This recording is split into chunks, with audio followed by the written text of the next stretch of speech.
तो आ जाइए, आज का बेस्ट मोटिवेशन कहता है कि व्यवहार ज्ञान से अच्छा कार्य करता है। ज्ञान कठिन समय में हार सकता है, मगर व्यवहार उस हार को जीतने की संभावना में बदल सकता है। तो आइए शुरू करते हैं मेरे शेर बहादुरों, तूफानी अंदाज में बिना समय गवाए ताबड़तोड़ सॉल्यूशन। और पहला नंबर क्वेश्चन आ जाइए, कहता है चीनी तथा पानी के 12 लीटर घोल में, ये तो प्रसिद्ध है क्वेश्चन, ये तो स्पेशल मैंने रेशियो में कितना बार बताया आपको।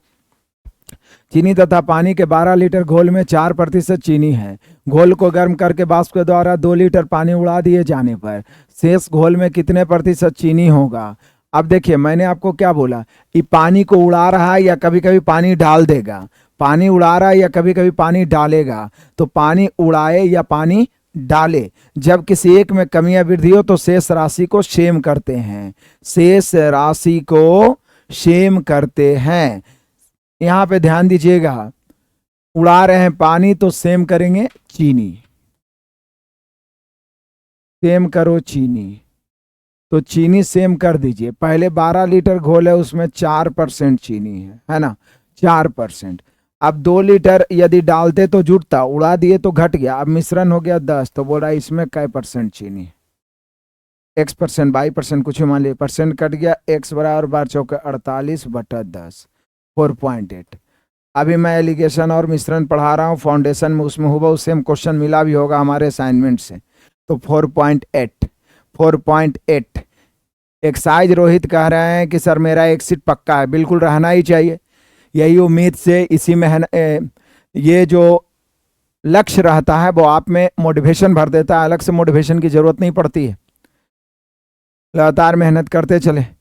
आगे बढ़ते हैं मेरे प्यारों, तो सभी को समझ में आ गया होगा, बहुत ही आसान सा क्वेश्चन है। आ जाइए क्वेश्चन नंबर 2 को लपेट देते हैं। एगो चोर 2:30 बजे एक कार चुरा के भागता है, ये भी बड़ा फेमस और प्रसिद्ध क्वेश्चन है, मैं पहले कितना बार आपको दर्शन करवा चुका हूं। तो यहां पे देखिए, कहता है एक चोर दोपहर 2:30 बजे एक कार चुरा कर 60 किलोमीटर प्रति घंटा की चाल से कार चलाकर भागा। कार के स्वामी को 3 बजे कार की चोरी का पता चला तथा उसने दूसरी कार द्वारा 75 की चाल से चोर का पीछा किया। तो बोल रहा है कितने बजे चोर पकड़ा जाएगा या कितना देर में चोर पकड़ा जाएगा। अब ध्यान दीजिएगा, चोर ने कार चुराकर भागना शुरू किया 2:30 बजे, मालिक को पता चला 3 बजे, तो उतना आधा घंटा में मालिक और चोर के बीच कुछ तो गैपिंग हो गया होगा। चूंकि चोर 60 किलोमीटर प्रति घंटा की चाल से भाग रहा है और मालिक 75 किलोमीटर प्रति घंटा की चाल से पीछा कर रहा है। ध्यान दीजिएगा मेरे प्यारों कि चोर 60 किलोमीटर प्रति घंटा की चाल से भाग रहा है और मालिक 75 किलोमीटर प्रति घंटा की चाल से पीछा कर रहा है। चोर 60 किलोमीटर प्रति घंटा की चाल से भाग रहा है और मालिक 75 किलोमीटर प्रति घंटा की चाल से पीछा कर रहा है। तो आपको समझना है, ध्यान देने की जरूरत है, समझने की जरूरत है कि आधा घंटा में चोर, चूंकि 2:30 बजे भागा है, 3 बजे पीछा करना शुरू किया, तो आधा घंटा में चोर 30 किलोमीटर गैपिंग तय कर लिया होगा, क्योंकि इसका चोर का चाल है 60। अब यहाँ पे आधा घंटा में बीच का गैपिंग 30 हो गया। अब मालिक जब भी पीछा करेगा चोर को ही पीछा करेगा, मालिक जब भी पीछा करेगा चोर का पीछा करेगा, मतलब समान दिशा में ही भागेगा। समान दिशा में चाल क्या होता है, घटता है। फिर से समझिए, चूंकि चोर आधा घंटा पहले भागा, ऐसा नहीं है कि चोर कार चुरा लेगा, बैठल रहेगा, मालिक आएगा पूछेगा मालिक जी आपका कार चुरा लिए, भागे कि नहीं भागे, तो मालिक बोलेगा चुरा ही लिए तो भाग लो, ऐसा नहीं होगा। चोर भागना शुरू कर दिया, आधा घंटा में 30 किलोमीटर हो गया। अब आधा घंटा में 30 किलोमीटर हो गया तो 3 बजे से, चूंकि मालिक मेनली रूप से 3 बजे से, तो 3 बजे से कितना समय में चोर पकड़ा जाएगा, तो कुछ नहीं, समय बराबर दूरी बटा चाल, 30 अब बटा, यहाँ पे गैपिंग है 15, 2 घंटे। कितना बजे से 2 घंटे, कितना बजे से, 3 बजे से 2 घंटे यानी 5 बजे। कितना बजे से 2 घंटे, 3 बजे से 2 घंटे यानी 5 बजे। क्लियर है या किसी को दिक्कत परेशानी है तो जल्दी से बताइए, जल्दी बताइए मेरे प्यारों, क्योंकि मालिक पीछा करना शुरू 3 बजे से नहीं किया है जी, 4:30 बजे नहीं होगा। चलिए आगे बढ़ते हैं, कितना बार बताएं ये क्वेश्चन। बाई का 90% x हो तो x का कितना परसेंट बाई हो, तो पहले दोनों का रेशियो निकाल लीजिए। बाई का 90% x हो तो बाई को 100 मानेंगे, x 90, क्योंकि जिसमें का लग गया वो 100। अब परसेंट में फिर बदलना हो तो जिसमें का लग गया नीचे, बाई का 90% x हो तो बाई 100, x 90। x का कितना परसेंट बाई, x का, तो x में का लगा, यानी 90 नीचे, बाई ऊपर, परसेंट निकालना है। अब बताइए कि हम लोग का आंसर क्या होगा, जल्दी। 1 शून्य से 1 शून्य, यानी 1000/9, 1000/9 यानी 1199, 9 111.1%, 111.1%, ऑप्शन नंबर डी। बहुत ही आसान, रौंदते चलिए तेजी से हर तरह के प्रश्नों को। आ जाइए मेरे प्यारो, क्वेश्चन नंबर चौथा कहता है एक त्रिभुज जिसकी प्रत्येक भुजा 18√3 है, उसमें एक अंतःवृत्त बनाया गया, त्रिभुज का क्षेत्रफल क्या होगा, सॉरी वृत्त का क्षेत्रफल क्या होगा। वृत्त का क्षेत्रफल एक्चुअल में πr² होता है।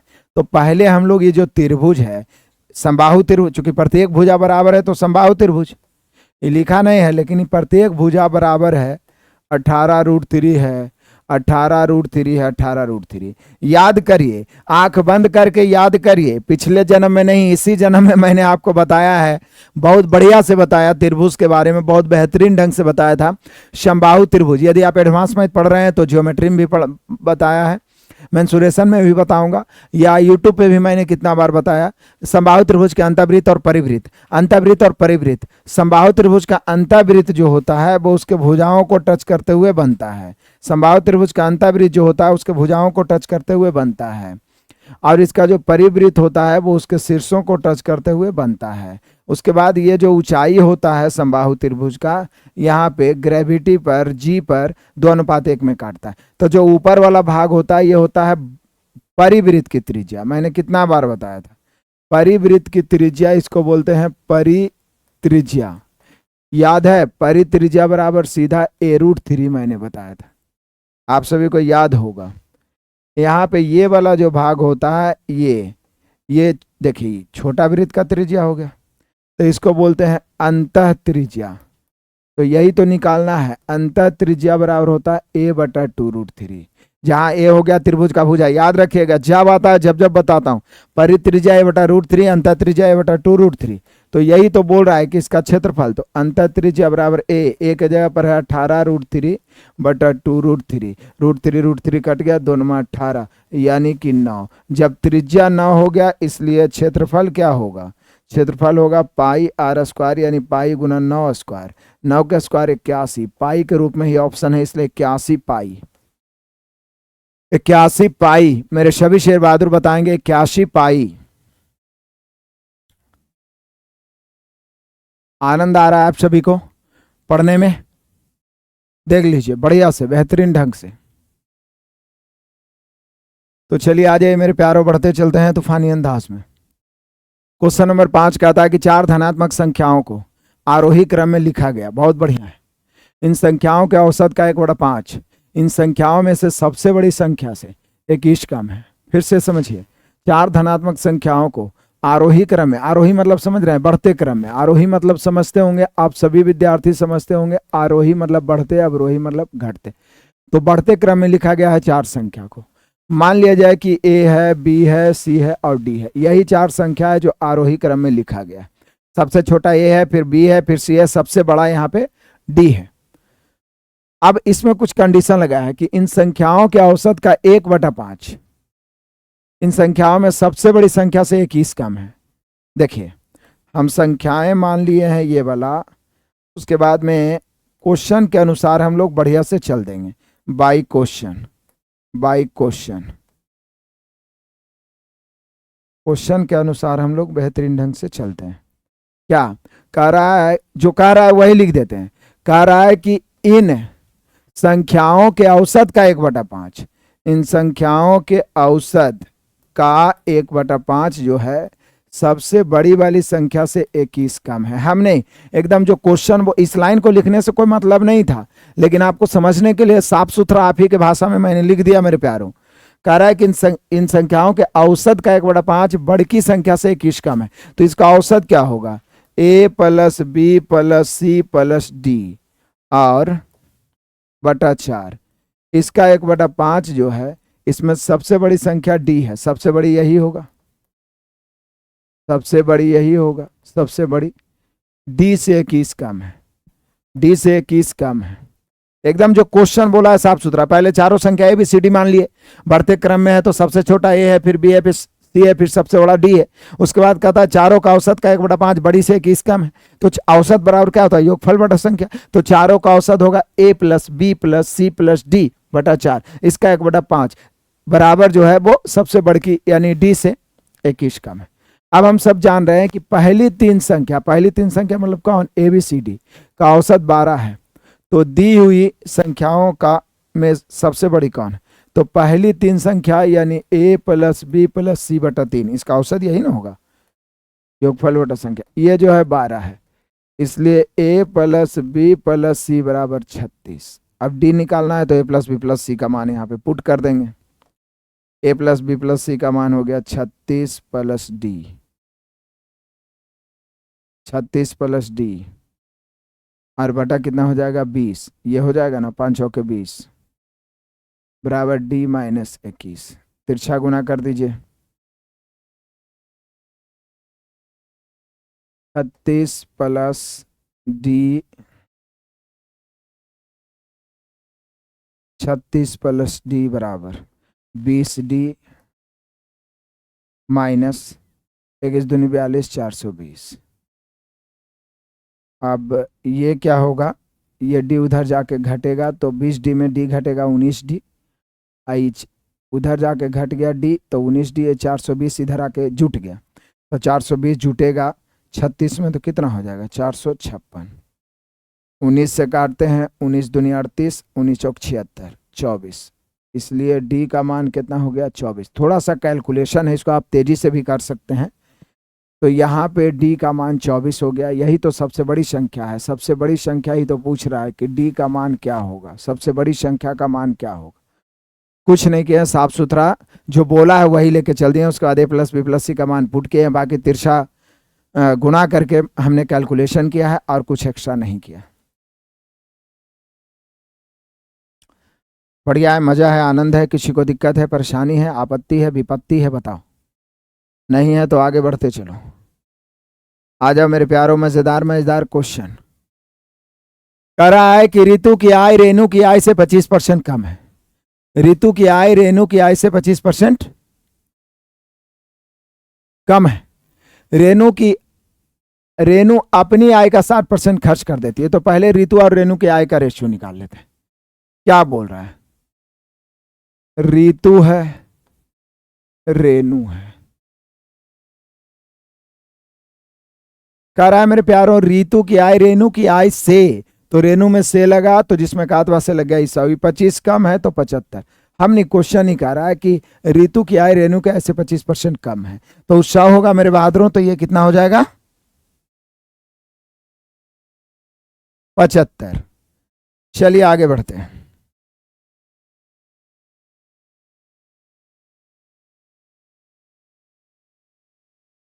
कहीं पे गलती तो नहीं की है, बच्चा बोल रहा है। कहाँ पे 16 डी आएगा जी,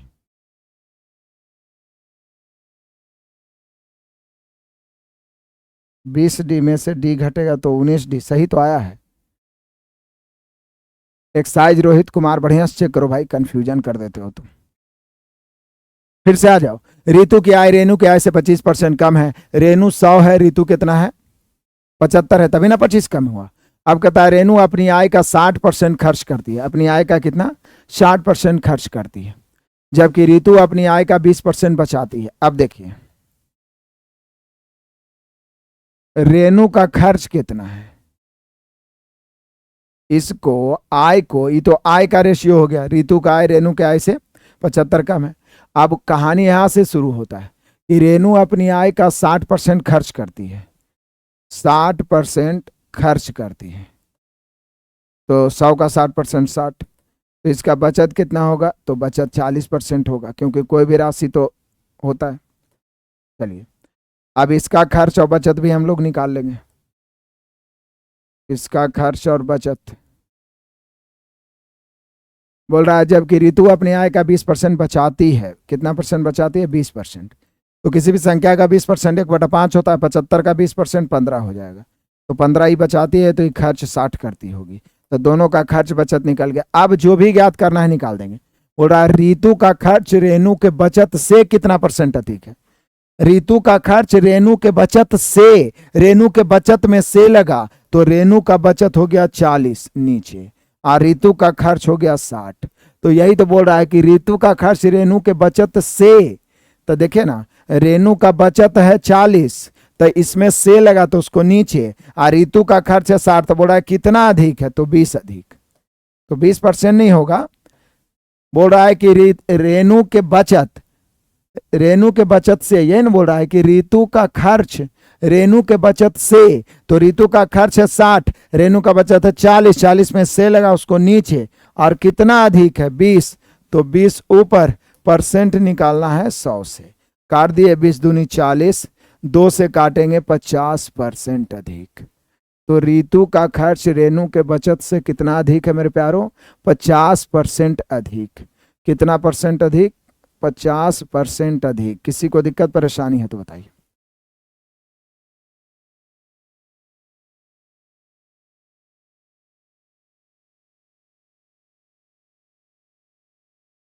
बड़े चलें, किसी को दिक्कत परेशानी है तो जल्दी से बताइए, फटाफट तूफानी अंदाज में।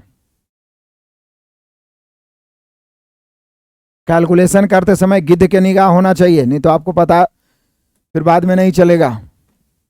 यहाँ पे आइए मेरे प्यारो, कैलकुलेशन ही आपको सुपरफास्ट बना सकता है। किसी निश्चित राशि को एबीसी के बीच इस प्रकार बांटा जाता है, किस प्रकार बांटा जाता है कि ए और बी के हिस्से का अनुपात 8:5 है। तो ये तो बड़ा आसान सा क्वेश्चन है। पहले ए अनुपात बी है 8:5, और बी अनुपात, ध्यान दीजिएगा, बी अनुपात सी है मेरे प्यारो 2:3। तो पूछ रहा है ए अनुपात सी क्या होगा, ए अनुपात सी क्या होगा, ए अनुपात सी, ए अनुपात सी। बोल रहा है ए और सी के हिस्सों के बीच का अंतर 420 है। तो पहले ए अनुपात सी निकाल लेते। तो वह राशि क्या है, सॉरी, वह राशि तीनों में बांटा गया, तो पहले ए बी सी तीनों निकालना पड़ेगा, ए अनुपात बी अनुपात सी। और हम सभी को पता है बचपन से, मतलब जब जनरल कंपटीशन में मैथ शुरू करते हैं तब से ही हम सभी को पता चल जाता है मेरे प्यारों, रेशियो, क्योंकि रेशियो पर ही पूरा मैथ है। ए बी बी सी दिया रहे तो ए बी सी हम लोग कैसे ज्ञात कर सकते हैं। तो ध्यान देना है, कॉमन बी है तो बी ऊपर 5 है नीचे 2 है, जो ज्ञात करना ऊपर में है तो नीचे वाला कॉमन से 8 दूनी 16, 5 दूनी 10, 5 तिया 15।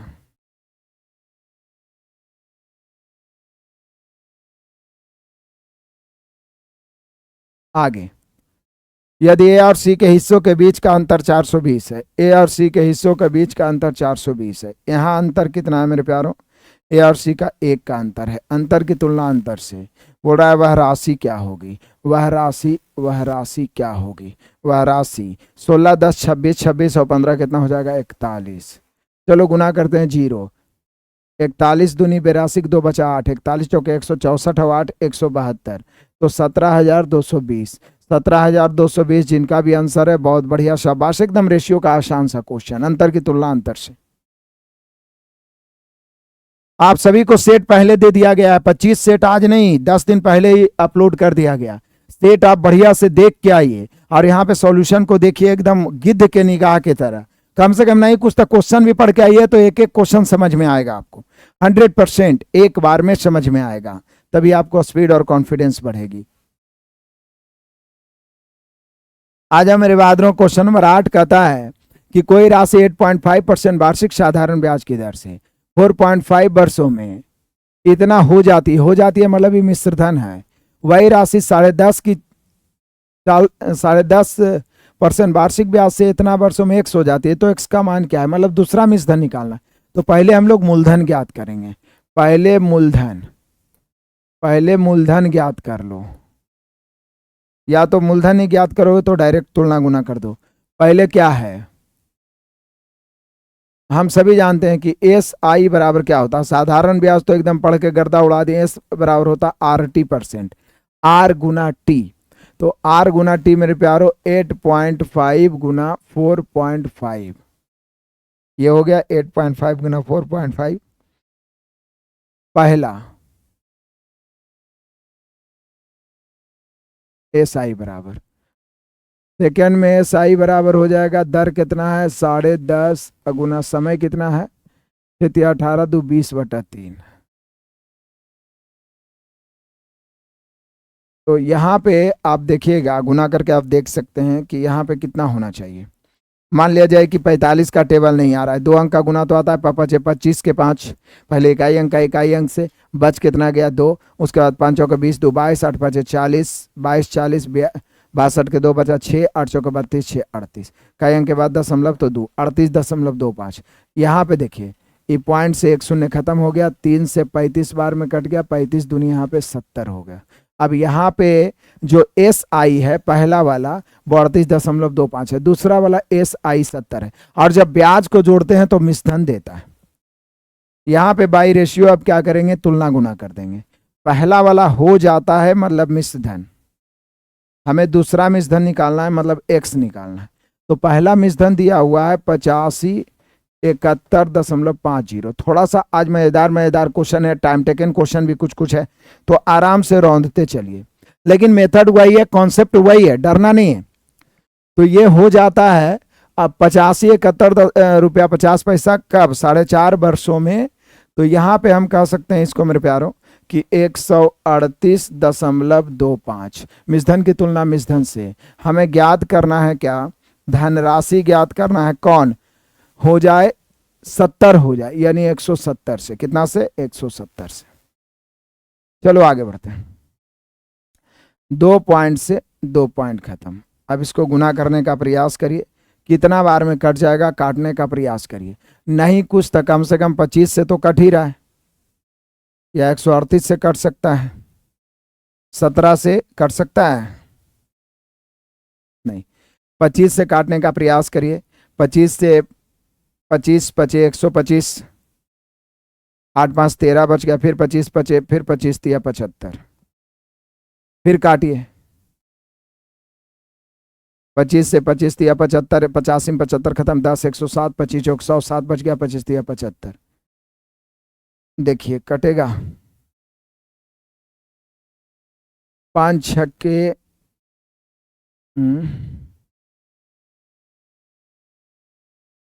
5 5 10 3 13, 17 से 70 तिया 51,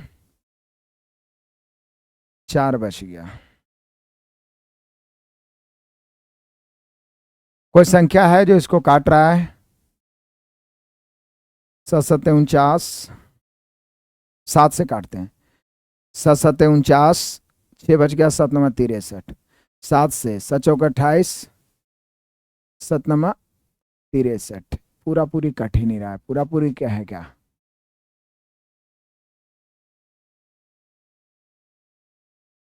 138.25। कहीं यहाँ पे हम लोग गलती तो उनके 8.5 गुना 4.5, पचे 25 के 5 बचा 2, 5 चौके 20, 2 22, 8 पर 40, 62 के 2, 8 चौके 32, 32 और 6 38, 2 अंक के बाद दशमलव, 138.25 से तुलना किए, 170 से गुना किए, यही तो निकालना है।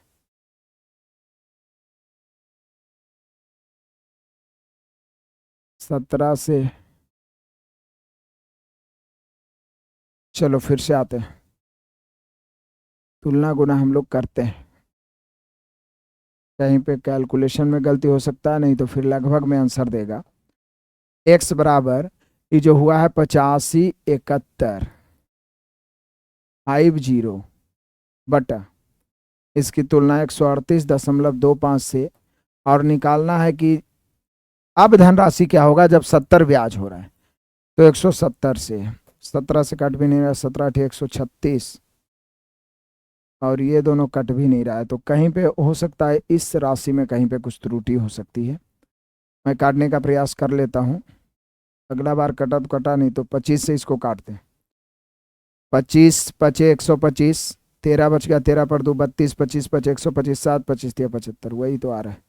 25 से 25 तिया 75, यहाँ पे 85 में बच गया 10, 107, 25 चौक 100 बच गया 7, 7 पर 1 71 है, ओ 25 दूनी 50,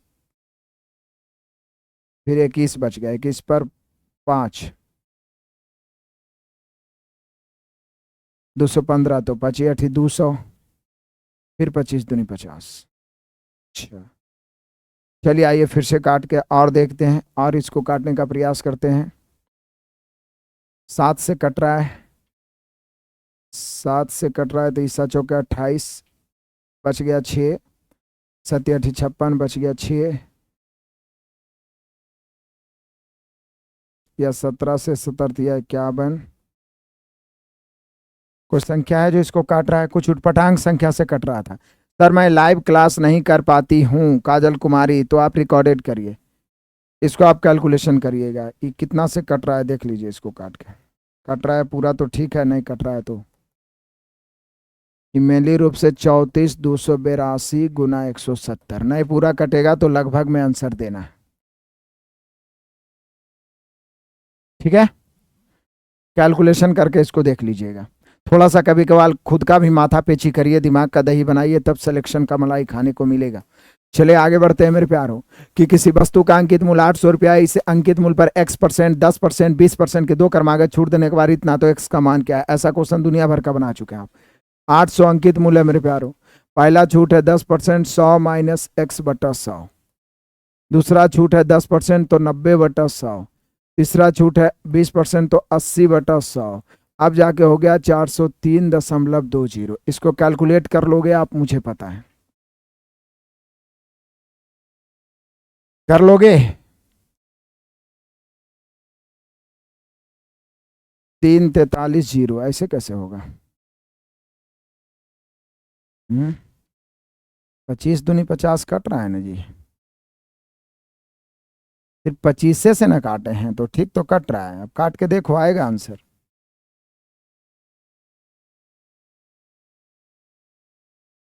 आठ सौ 81.85 कैलकुलेशन कर लेना थोड़ा सा।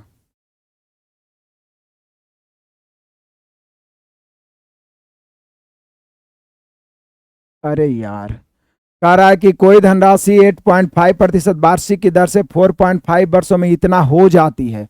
हो जाती है मतलब ये मिश्रधन है, इसलिए इसकी तुलना 138.25 से ही होगा। समझ रहा है ना, मिश्रधन है मेरे भाई। अब पूछ रहा है कि जब इतना इतना परसेंट वार्षिक दर से एक्स हो जाती है, मतलब पहला मिश्रधन दे ले, दूसरा मिश्रधन निकालना है। तुमको हम काटने बोले हैं तो एक्स्ट्रा दिमाग लगा रहा है तुम लोग, काटने का प्रयास करो। चलो आगे बढ़ते हैं।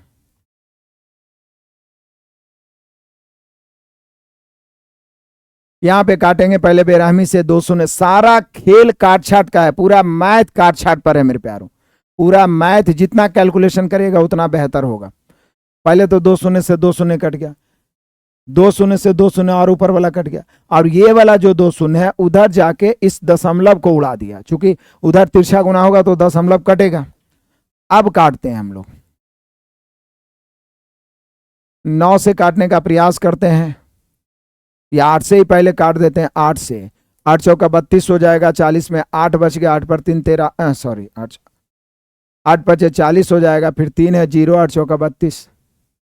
और काटते हैं, देखिए फिर 8 से काटते हैं, 8 छक्का 48, 2 बच गया, 8 24 0। फिर 9 से काटेंगे, 9 7 63। अब देख रहे हो ना बचा क्या? 100 माइनस एक्स इधर बचा और उधर बचा 70, तो कौन नहीं जान रहा है कि x बराबर 30% हो जाएगा। तो यही तो बोल रहा है कि x का मान क्या होगा, तो x बराबर आ गया 30%। सारा खेल कैलकुलेशन का है और कुछ नहीं है। चलिए आगे बढ़ जाते हैं तूफानी अंदाज में। क्वेश्चन नंबर 10 बड़ा ही मजेदार। कहता है किसी वस्तु को 1384 में बेचने पर प्राप्त लाभ उसी वस्तु को 1016 में बेचने पर होने वाली हानि के बराबर है। आप याद करिए, प्रॉफिट लॉस में एक स्पेशल टाइप पढ़े थे कि जब x में बेचने से लाभ और y में बेचने से हानि दोनों बराबर है और क्रयमूल्य ज्ञात करना है तो दोनों को जोड़ के दूसरे भाग। तो पहले तो आप क्रयमूल्य ज्ञात कर लीजिए, जब लाभ हानि बराबर हो तो सीधा x प्लस y बटा 2, यानी 1384 प्लस 1016 बटा 2। 1384 1016 2400 होगा, जोड़ के देखिए 2400 बटा 2 यानी 1200। तो ये तो क्रयमूल्य आया, लेकिन बोल रहा है कि 6.2 बटा 3% लाभ, यानी 50 बटा 3% लाभ हो रहा है, तो विक्रयमूल्य क्या होगा? तो बोले सर अब क्या है, तुलना गुना कर दीजिए।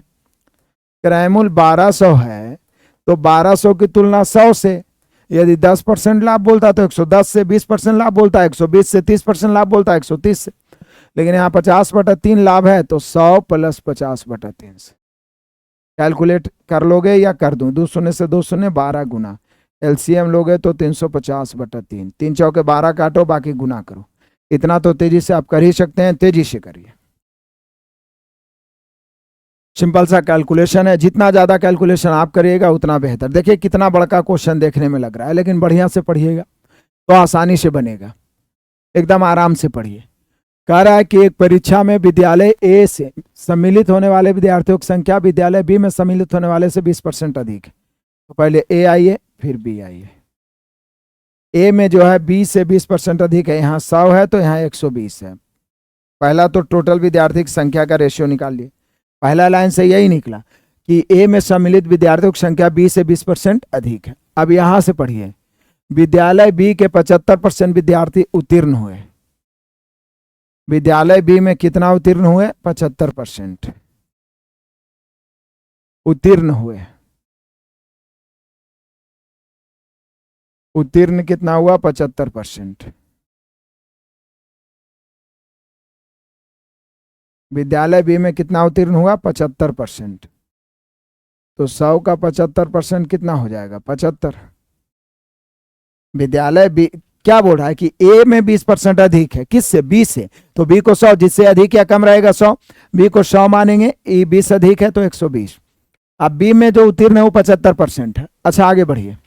यदि दोनों विद्यालय से उत्तीर्ण होने वाले विद्यार्थियों की कुल संख्या विद्यालय बी से उत्तीर्ण होने वाले विद्यार्थियों की संख्या से 80% अधिक है, कुल उत्तीर्ण, तो पहले यहां टोटल विद्यार्थी कितना हो जाएगा जो देख लीजिए। बोलिए कि सर जी ए बी को हम 100 माने 120 हुआ तो टोटल 220 होगा। तो टोटल में जो उत्तीर्ण हुआ है, टोटल में जो उत्तीर्ण हुआ है वो बी से 80% अधिक है। हमने क्वेश्चन कह रहा है बी के उत्तीर्ण से 80% अधिक है, तब 75 से 80% अधिक मतलब समझते हैं 75 का 180%, 75 का 80% निकालने बोलेंगे तो 4/5 यानी 60 होगा। तो यहाँ पे 75 का सीधे 180% निकालिए। 75 का 180% निकालिएगा तो कितना हो जाएगा? कितना हो जाएगा? परसेंट से एक शून्य खत्म, बटन 100 गया, 25 चौके 80% निकालेंगे 4/5, 60 और 75 को जोड़िए। 60 और 75 को जोड़िएगा तो मुझे लगता है 160 और 75 को जोड़ेंगे तो हम सभी का हो जाएगा 135। परसेंट काट दिए बटन 100, 25 चौका 100, 25 या 75, 25 चौका 45 थे 135 हो जाएगा। 135। अब क्वेश्चन क्या पूछ रहा है? तो विद्यालय ए से परीक्षा में शामिल होने वाले विद्यार्थियों में से विद्यालय ए से उत्तीर्ण हुए विद्यार्थियों का प्रतिशत। क्या बोल रहा है? विद्यालय ए से परीक्षा में सम्मिलित होने वाले विद्यार्थियों में से ए से कितना उत्तीर्ण हुए हैं। तो देखिए बड़ा मजेदार तरीके से मैं फिर से इसको समझाता हूं, बढ़िया से समझाता हूं, समझिए। क्वेश्चन थोड़ा लंबा है, एकदम आराम से चलिए, आराम से समझिए। देखिए ए है, एक विद्यालय बी है और दोनों मिला देंगे तो टोटल है। आप एकदम आराम से समझिए। कह रहा है कि एक परीक्षा में विद्यालय ए में सम्मिलित होने वाले विद्यार्थियों की संख्या विद्यालय बी में सम्मिलित होने वाले से 20% अधिक है। तो यहाँ 100 मानेंगे मेरे प्यारों, तो यहाँ विद्यार्थी 120 हो जाएगा, तो टोटल 220 विद्यार्थी हो जाएगा। हो जाए कि नहीं? अनपढ़ आदमी बता देगा 100 120 220। अब कहता है बी में उत्तीर्ण हुआ है 75%। कितना? 75% उत्तीर्ण हुआ है, तो इसका 75% कितना हो जाएगा? तो 75 हो जाएगा। हमने क्वेश्चन ही कह रहा है कि यदि विद्यालय बी में 75% विद्यार्थी उत्तीर्ण हुए। अब यहां से आइए, दोनों विद्यालय से उत्तीर्ण होने वाले विद्यार्थी, तो दोनों विद्यालय मिला के टोटल 220 हो गया। तो इसमें जो उत्तीर्ण विद्यार्थी है वो बी वाला उत्तीर्ण से 80% अधिक है, यानी इसमें जो उत्तीर्ण हुआ है, इसमें जो उत्तीर्ण हुआ है इसका उत्तीर्ण हुआ 75%। तो चूंकि 100 था, 100 का 75% 75 रह गए, लेकिन इसमें जो उत्तीर्ण हुआ इससे 80% अधिक है। अब माइंड में भी कैलकुलेट कर सकते हैं, किसी भी संख्या का 20% 1/5 होता है, 40% 2/5, 60% 3/5, 80% 4/5। तो 75 का 80% कितना हो जाएगा? 75 तो रहेगा ही, इससे 60 अधिक हो जाएगा, यानी कुल मिला के हो गया 135। कितना हो गया? 135। अब आप सोचिए, तब बोल रहा है कि ए में कितना परसेंट उत्तीर्ण हुए, यही तो पूछ रहा है कि विद्यालय ए में सम्मिलित होने वाले विद्यार्थियों से विद्यालय में उत्तीर्ण हुए का प्रतिशत क्या है। तो बोले सर बहुत ही आसान है, देख लीजिए। दोनों विद्यालय में कुल उत्तीर्ण हुआ 135, बी है 75, तो 60 अधिक ना, तो जो 60 अधिक हुआ है वो इसी से होगा। चूंकि दोनों विद्यालय में कुल पास है 135, इसमें बी में 75, तो इसमें पास कितना होगा? 60। तो यही पूछ रहा है कि ए का उत्तीर्ण प्रतिशत क्या है, उत्तीर्ण प्रतिशत क्या है। तो बोले सर ए में टोटल विद्यार्थी 120, उत्तीर्ण 60% निकालना है 100 से। बताइए कि आंसर क्या होगा। मुझे लग रहा है कि 50% होगा। कितना परसेंट होगा मेरे प्यारो? 50%। देख रहे हैं, बड़ा क्वेश्चन है इसलिए टाइम लगा। एग्जाम में बनाना रहेगा, यदि आपके नजरों से गुजरा हुआ रहेगा तो इतना टाइम नहीं लगेगा। तो 50 सेट मैथ का, 50 सेट रीजनिंग का होते होते लगभग टाइप का क्वेश्चन आपके नजरों के सामने से गुजर चुके होंगे। और उसके अलावा अथाह प्रैक्टिस तो चलते ही रहता है। यूट्यूब पे भी दुनिया भर का मैंने प्रैक्टिस करवाया है।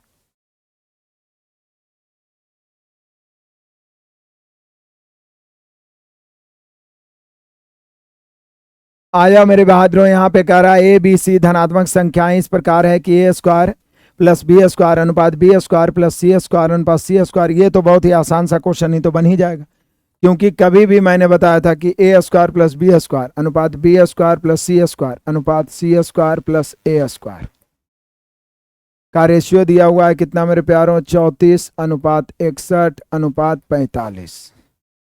तो सबसे पहले हम सभी को A square plus B square plus C square, कभी भी ए बी बी सी सी दिया रहा है तो सबसे पहले ए प्लस बी प्लस सी निकालिए। उसके लिए क्या करना है? तीनों को जोड़ के दूसरे भाग। कभी भी ए स्क्वायर बी स्क्वायर सी स्क्वायर दिया रहा है तो सबसे पहले ए प्लस बी प्लस सी निकालिए। उसके लिए तीनों को जोड़ के दूसरे भाग। तो 34, 61 और 45 को जोड़िए, कितना हो जाएगा? तो 34 और 61 जोड़ेंगे तो 95 और 45 जोड़ेंगे 140/2, यानी 70 हो गया। 70। अब ध्यान दीजिए, ए बी बी सी सी ए दिया रहा है तो ए प्लस बी प्लस सी निकालने का मतलब क्या होता है? ए प्लस बी प्लस सी निकालने का मतलब होता है कि ए स्क्वायर आसानी से बी स्क्वायर और सी स्क्वायर निकल जाएगा। ए स्क्वायर बी स्क्वायर सी स्क्वायर, ए स्क्वायर कैसे निकलेगा? तो ध्यान दीजिए, ए बी सी का मतलब कितना है मेरे प्यारों? 70।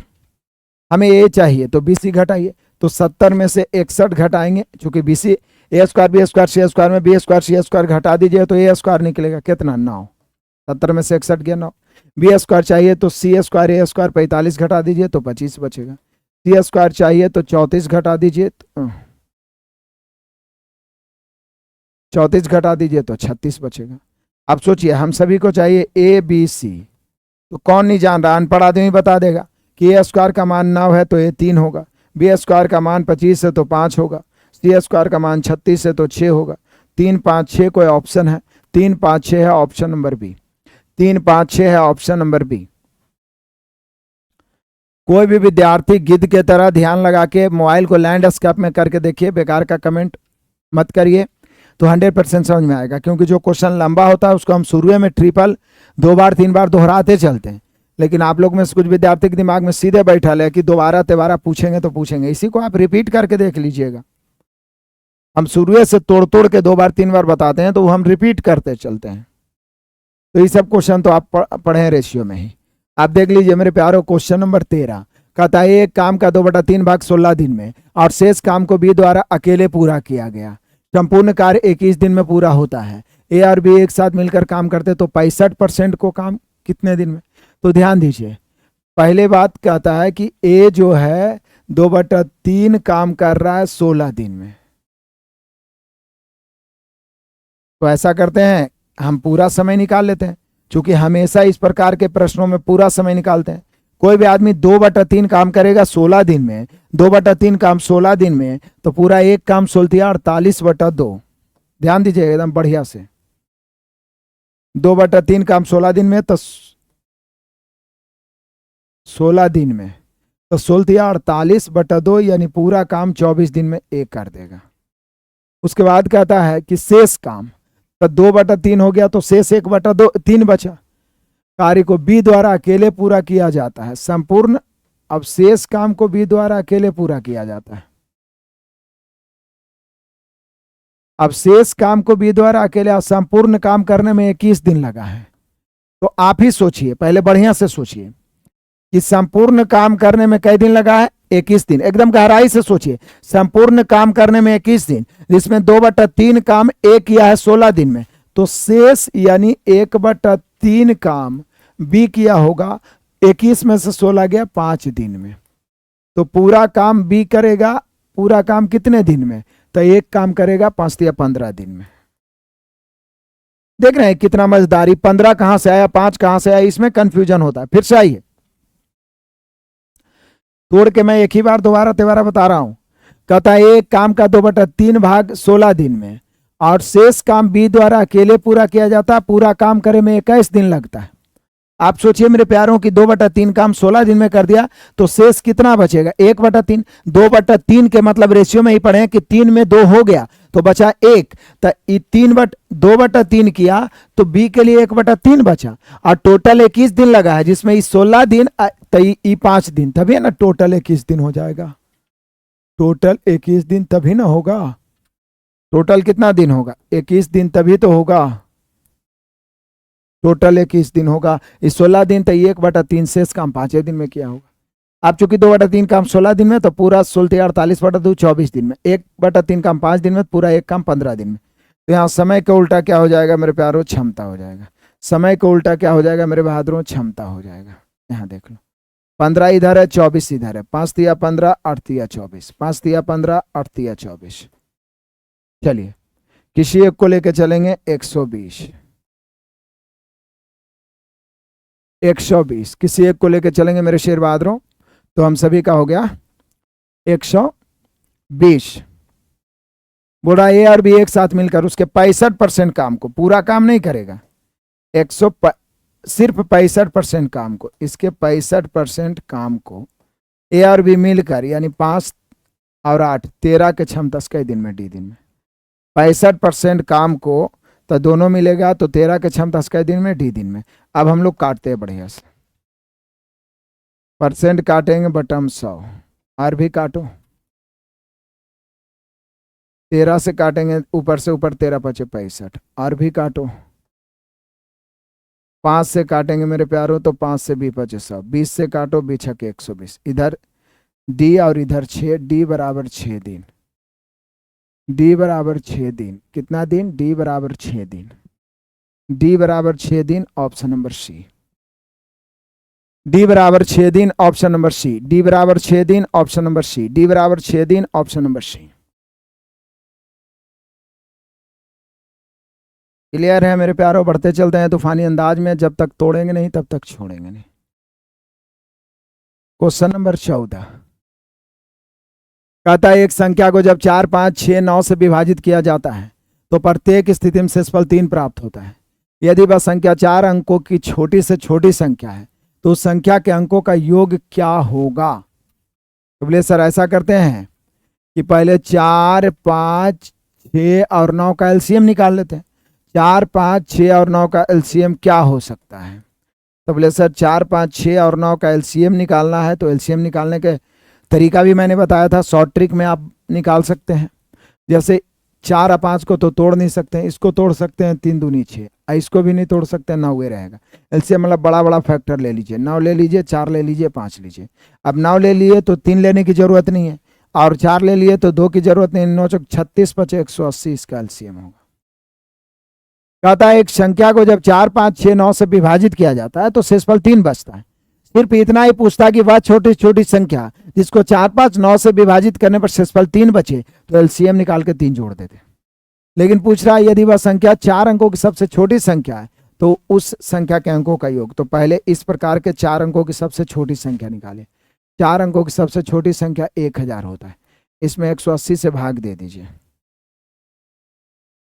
या भाग देने की जरूरत भी नहीं है। इसको 4 अंक की सबसे छोटी संख्या बनाने के लिए कितना से गुना करना पड़ेगा? 4 अंकों की सबसे छोटी जो कि इतना से कटे। तो बोले सर 18 छके 108, 18 पचे 90, 90 से होगा 6 बार, 18 छके 108, तब 4 अंक बनेगा, नहीं तो 3 अंक रहेगा।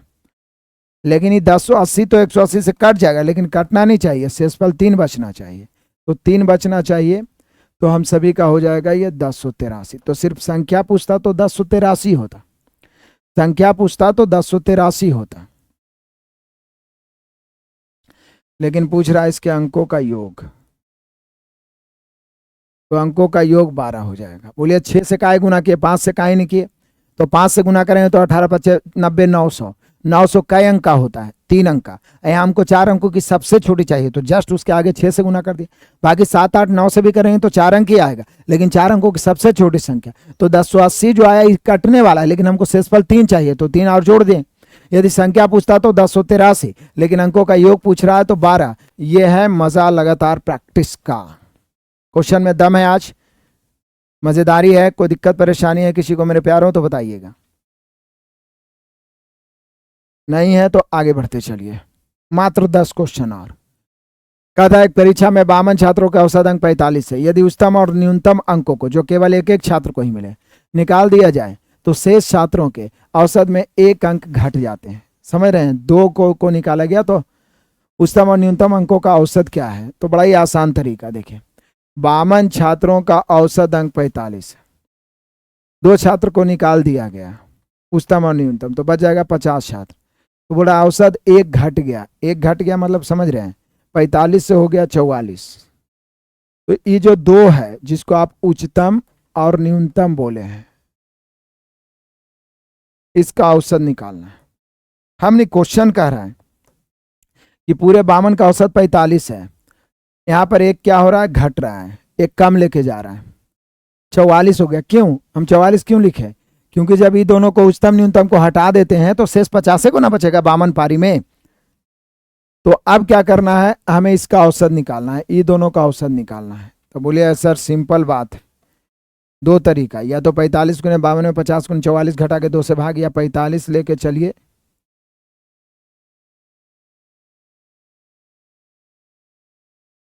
लेके चलिए,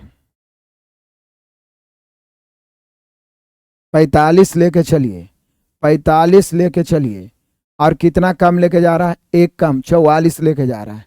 1 कम लेके जा रहा है तो कम लेके जा रहा है तो प्लस होगा। ऐसा ऐसा कई आदमी है? 50 आदमी है, तो 50 से कहीं 50, 1 कम लेके जा रहा है तो ऐसा ऐसा 50 आदमी है, तो 50 से कहीं 50 प्लस होगा। मैंने आपको एवरेज में क्या बताया कि आप लेके चल रहे हैं उससे कम लेके भागेगा तो प्लस, और ज्ञात करना है इसका तो 2 से काटेंगे मेरे प्यारों, तो हम सभी का 25 दूनी 50, तो 45 बीच में प्लस ही है, तो 45 प्लस 25, 45 और 25 कितना हो जाएगा? 70। 45 और 25 कितना हो जाएगा? 70। 70 हो गया ऑप्शन नंबर ए। 45 और 25 हो गया 70, ऑप्शन नंबर ए। कोई दिक्कत परेशानी?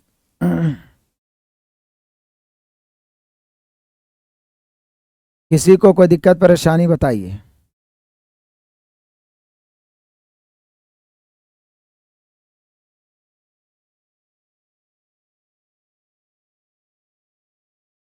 तो मजेदार सा क्वेश्चन है, आ जाइए क्वेश्चन नंबर 16। तो बड़ा ही आसान है।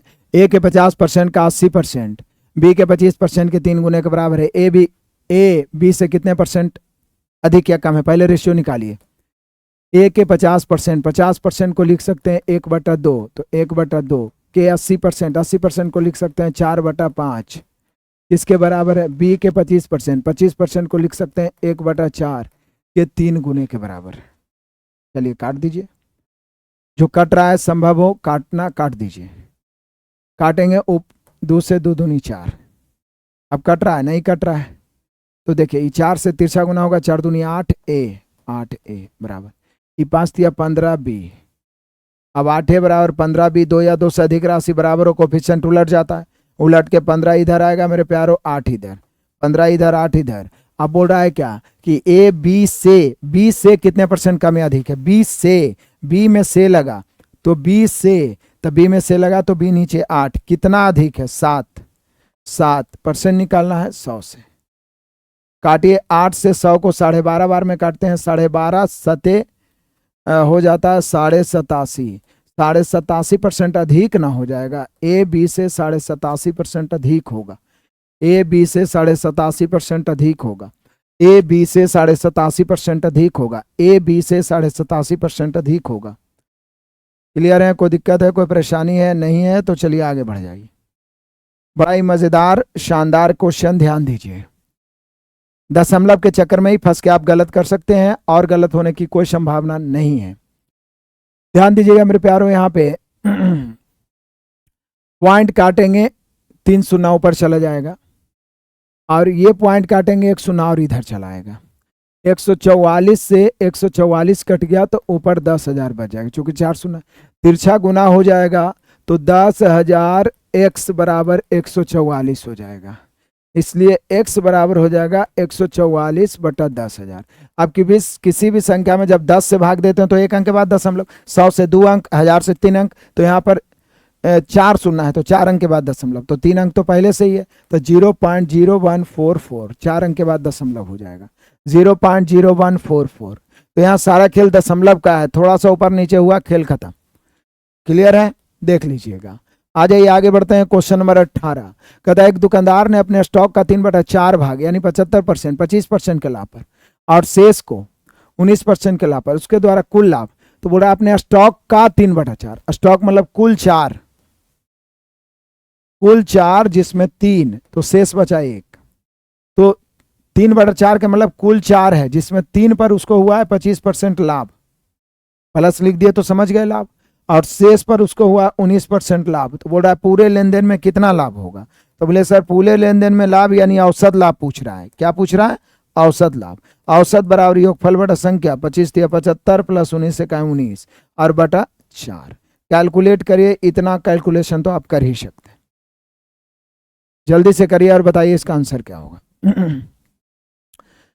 बढ़े आगे, आ जाइए मेरे बहादुरों। क्वेश्चन नंबर 19 बड़ा ही आसान से, x का कुछ मान दिया हुआ है, प्रयास करेंगे आधार को सेम करने का, क्योंकि पावर का खेला है।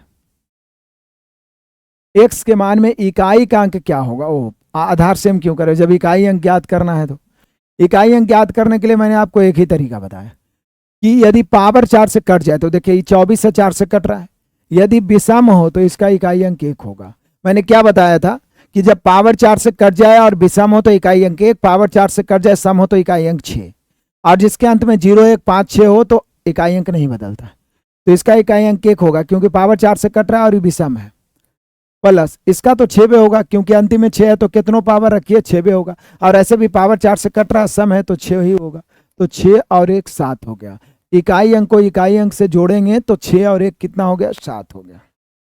इकाई अंक बहुत बेहतर ढंग से बढ़िया से मेरा आपका पढ़ाया हुआ है एप्लीकेशन पे, यूट्यूब पे।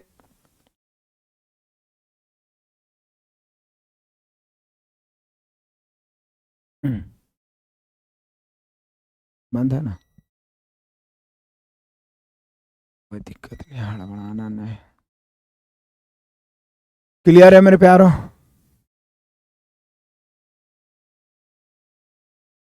वह सबसे छोटी संख्या निम्नलिखित में से कौन सी है जिसे 16, 24, 40, 10 भाग देने पर शेषफल 1 बचे। सबका एलसीएम निकाल के 1 जोड़ दीजिए।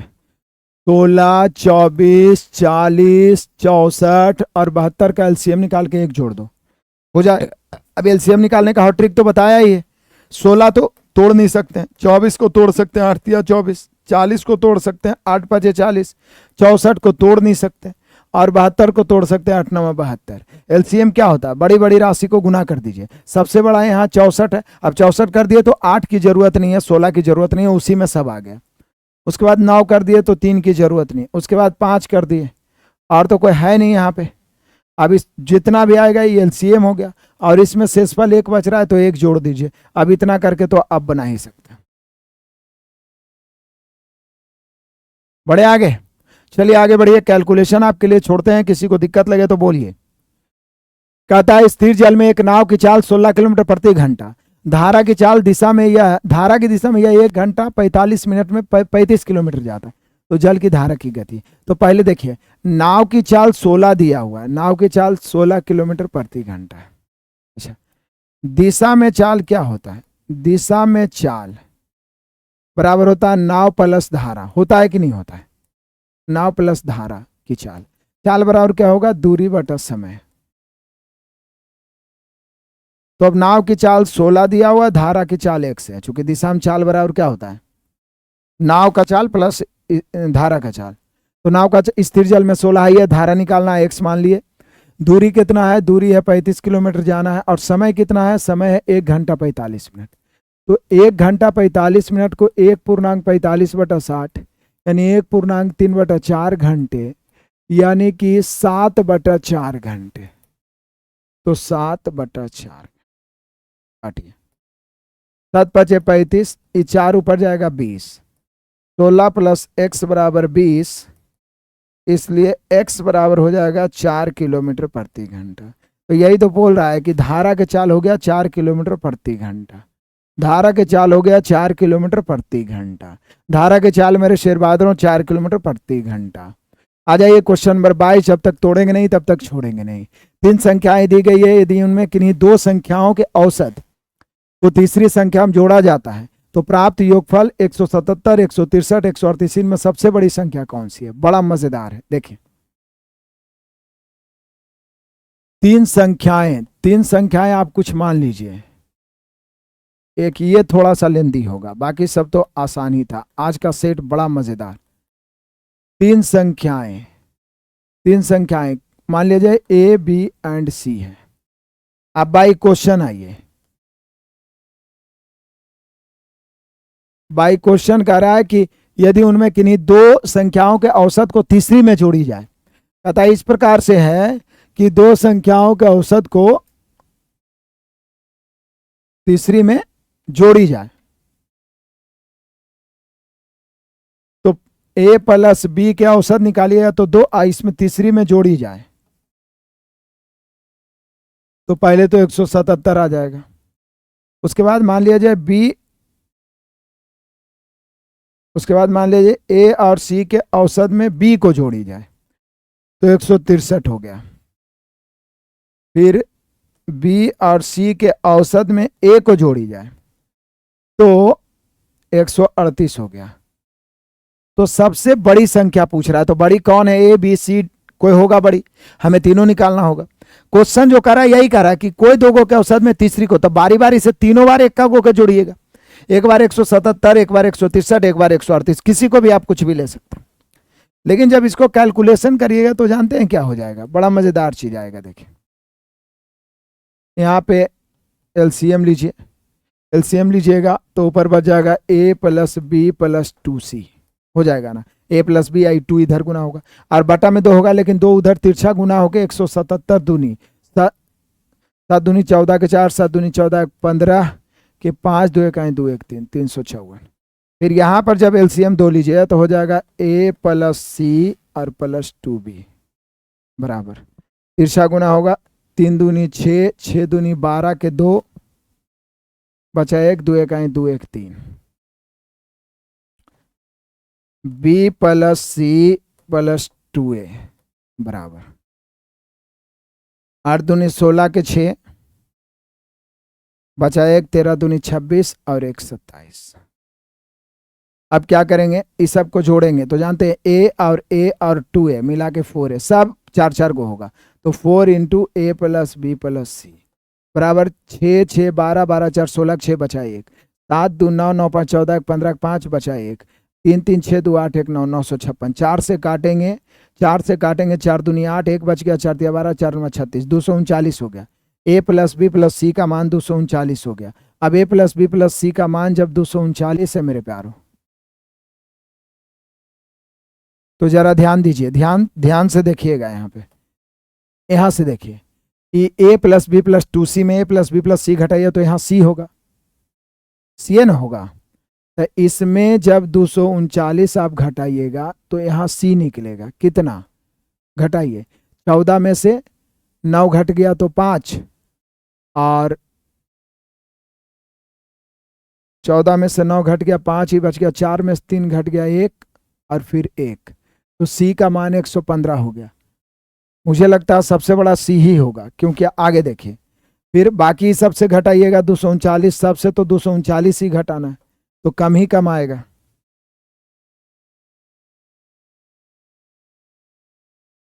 घटा दीजिए तो यहाँ पे जैसे b ज्ञात हो जाएगा, यहाँ पे b आ जाएगा, यहाँ पे a आ जाएगा। लेकिन सबसे बड़ा, चूंकि सबसे बड़ा ऊपर वाला आया है 354, उसमें से c बच रहा है शेष, तो सबसे बड़ा c ही होगा 115। यही सबसे बड़ा होगा, यही सबसे बड़ा होगा, यही सबसे बड़ा होगा, यही सबसे बड़ा होगा। बाकी सब में घटाइए, यहाँ पर 2b है तो b बच जाएगा, और नीचे में 2a है तो a बच जाएगा। लेकिन हमें बड़ा ही चाहिए तो बड़ा आ गया,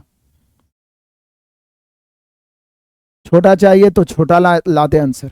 चलिए आगे बढ़ते हैं तूफानी अंदाज में। क्वेश्चन नंबर 23 को करते हैं नास्ते नाबूद। जो जो क्वेश्चन जटिल आज लगा उसको रिपीट करना है, 2 बार 3 बार देखना है। सॉल्यूशन पीडीएफ भी आपको मिल ही जाता है।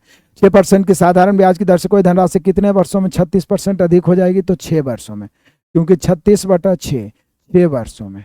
कितने वर्षों में मेरे प्यारों? तो 6 वर्षों में, 6 वर्षों में, इसमें कोई दिक्कत नहीं है। किसी वस्तु को 1296 में बेचने पर 19% हानि, तो 19% लाभ कमाना है। 1296 में बेचने से 19% हानि, तो तुलना 81 से 19% लाभ चाहिए, तो गुना 119 से ये विक्रय मूल्य हो जाएगा। कोई दिक्कत परेशानी? हानि है तो 100 में घटा दिए, लास्ट अंत भला तो सब भला। यहाँ पर पाई चार्ट एक परिवार के लोगों के पसंदीदा सितारों बॉलीवुड SRK, SK, AK है ना, HR, BD को दर्शाता है। ठीक है, यहाँ पर SRK का मतलब, कहने का मतलब शाहरुख खान, सलमान खान, आमिर खान, ऋतिक रोशन। HR के मतलब, B के मतलब वरुण धवन। हालांकि उससे हमको कोई लेना देना नहीं, फुल फॉर्म नहीं पूछेगा हमको। पाई चार्ट का ध्यान से अध्ययन करें, उस पर आधारित प्रश्नों के उत्तर दें। SRK मतलब शाहरुख खान को पसंद करने वाले की तुलना में सलमान खान को पसंद करने वाला का अनुपात। तो SRK यहाँ पे आपको दिख रहा होगा, नहीं दिख रहा है तो मैं आपको बताता हूँ। SRK 25% है और SK 30 है, तो दोनों का अनुपात निकालना है। SRK और SK का अनुपात निकालना। SRK 25 है और SK का 30 है। 5×5 25, 5×6 30, यानी 5/6। कितना होगा मेरे प्यारों? 5/6। मजा आया? आज का 25 क्वेश्चन बड़ा ही शानदार रहा। मिलते हैं नेक्स्ट 17वां का 50 रीजनिंग लेके, और लगातार ताबड़तोड़ बने रहिए मेरे प्यारों। हम जल्दी 50 एपिसोड खत्म करेंगे, तो अद्भुत स्पीड और कॉन्फिडेंस आपके अंदर रहेगा। यूट्यूब पे भी लगातार रात में आप 8 बजे जुड़ते रहिए। मिलते हैं नेक्स्ट क्लास में, तब तक के लिए धन्यवाद। Best of luck, God bless you.